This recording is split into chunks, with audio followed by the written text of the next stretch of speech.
ಧೋನಿ ಅವರು ಬೆಟ್ಟಿಂಗ್ ಮಾಡಿದ್ರ, CSK team ಅವರು ಮ್ಯಾಚ್ ಫಿಕ್ಸಿಂಗ್ ಮಾಡಿದ್ರ, ಅದಕ್ಕೆ 2 ವರ್ಷ CSK ನ ಬ್ಯಾನ್ ಮಾಡಿರೋದು. ಇವತ್ತು ನಾವು ಇದ್ರ ಬಗ್ಗೆ ತಿಳ್ಕೊಳ್ಳೋಣ. ಆಕ್ಚುಲಿ ಎಲ್ಲಾರು ಅನ್ಕೊಂಡಿದ್ದಾರೆ CSK ಪ್ಲೇಯರ್ಸ್ ಮ್ಯಾಚ್ ಫಿಕ್ಸಿಂಗ್ ಮಾಡ್ಕೊಂಡಿದ್ದಾರೆ ಅಂತ. 2013 ಅಲ್ಲಿ ಈ ಬೆಟ್ಟಿಂಗ್ ಅನ್ನೋದು ತುಂಬಾ ಫೇಮಸ್ ಆಗುತ್ತೆ. ಆತರ ಒಬ್ಬ ಬೆಟ್ ಮಾಡ್ತಿದ್ದವ್ರೆ ಗುರುನಾಥ್ ಮೇಯಪ್ಪನ್. ಇವರು ಯಾರು ಅಂತ ಕೇಳಿದ್ರೆ CSK ಅಲ್ಲಿ one of the main member. Just ಒಂದು ಮೆಂಬರ್ ಆಗಿದ್ರು, ಪ್ಲೇಯರ್ ಅಲ್ಲ. ಬರೀ ಅದ್ ಮಾತ್ರ ಅಲ್ಲ, CSK ಓನರ್ ಇದಾರಲ್ಲ ಅವ್ರ ಸನಿಂದ ಇವರು CSK ಮೇಲೆ ಬೆಟ್ಟಿಂಗ್ ಮಾಡ್ತಾರೆ. ಬೆಟ್ಟಿಂಗ್ ಮಾಡಿ 40 ಲಕ್ಷ ಸೋತೋಗ್ತಾರೆ. ಈ ವಿಷಯ BCCIಗೆ ಗೊತ್ತಾಗುತ್ತೆ. ಈ ವಿಷಯಕ್ಕೆ CSK ಅವರು ಯಾವೊಂದು ಆಕ್ಷನ್ ತಗೊಂಡಿಲ್ಲ. ಈ ವಿಷಯನ ನೋಡಿ BCCIಗೆ ಕೋಪ ಬರುತ್ತೆ. 2013 ಇಂದ 15 ತನಕ ಇನ್ವೆಸ್ಟಿಗೇಷನ್ ಮಾಡ್ತಾರೆ. ಕರೆಕ್ಟ್ ಆಗಿ 2015 ಅಲ್ಲಿ ಫೈನಲ್ ನಡೆಯೋದಕ್ಕೂ ಮುಂಚೆ ಸ್ವಲ್ಪ ದಿನ ಹಿಂದೆ ಕೋರ್ಟ್ ಇಂದ ಒಂದು ನ್ಯೂಸ್ ಬರುತ್ತೆ, ಈ ತರ CSK ಸಸ್ಪೆಂಡ್ ಆಗಿದೆ ಅಂತ. ಅದ್ ಮಾತ್ರ ಅಲ್ಲ, ಈ ಗುರುನಾಥ್ ಮೇಯಪ್ಪನ್ ಇದಾರಲ್ಲ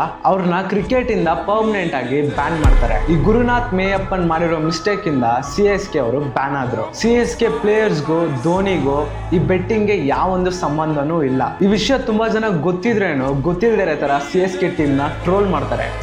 ಎಂಡ್ ಆಫ್ ದ ಡೇ ಈ IPL ಅನ್ನೋದು ಒಂದು ಎಂಟರ್ಟೈನ್ಮೆಂಟ್. ಅದನ್ನ ಒಂದು ಎಂಟರ್ಟೈನ್ಮೆಂಟ್ ಆಗಿ ನೋಡಿ ಎಂಜಾಯ್ ಮಾಡಿ. ನೆಕ್ಸ್ಟ್ ನಾನು ಯಾವ್ದ್ರ ಬಗ್ಗೆ ಮಾತಾಡಬೇಕು ಅಂತ ಕಮೆಂಟ್ ಅಲ್ಲಿ ತಿಳಿಸಿ. ನೀವು ಹೇಳೋದ್ರ ಬಗ್ಗೆ ನಾನು ಮಾಡ್ತೀನಿ.